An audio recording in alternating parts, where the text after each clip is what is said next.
About to show you are from the Holy Quran and is said to be the official, unchanged, pure word of God, revealed over 1400 years ago. Claiming to be the word of God is a heavy statement, and without proof, or if a single contradiction is found within the book, the apparent word of God will be proven false. So without further ado, let's put the book to the test. In the 23rd chapter, titled The Believers, from the 12th to the 14th verses, God is said to give a detailed description of how the human being is formed.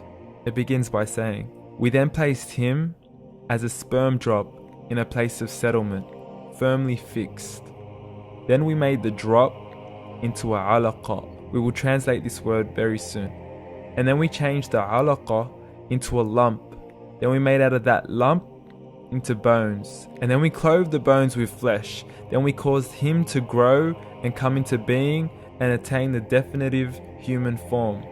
In the 21st century, we can now safely say that this verse is clearly describing the process of human development in correct chronological order.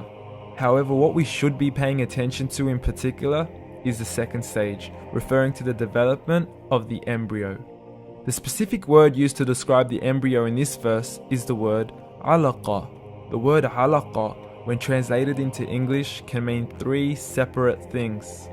Firstly, a blood clot, or to be suspended, that is to be hanging or clinging to something, or thirdly and finally, a leech. Now, all three definitions don't come anywhere near what we perceive to be the human embryo. So, why are these words used, and what significance do they share with the human embryo? Can the embryo be described as a blood clot? Well, what do you think? In the third week of embryonic development, a tubular heart joins with the blood vessels to form a primordial cardiovascular system, and by the end of the third week, the blood is circulating and the heart begins to beat on day 21. The first thing that comes to mind in regards to being suspended or hanging is the umbilical cord. But we can't use that example because we are simply referring to step 2, before the baby has even formed. But we now know today that the umbilical cord is formed from the connecting stalk. And the connecting stalk is formed as soon as the embryo is formed. The embryo's connecting stalk has even been described by John Allen and Beverly Kramer as an object to suspend the developing embryo in the extra-embryonic column. So an embryo is suspended and does have a strong resemblance with the blood clot. What on earth would an embryo have to do with a leech? Figure A shows the structure of an embryo at 25 days. Figure B shows a leech. Now please note once again that the embryo in this stage is no greater than the size of a kernel of wheat. This is an X-ray of the embryo at 22 days. This is the internal structure of a leech. It's mind-blowing stuff, but you still haven't seen anything yet.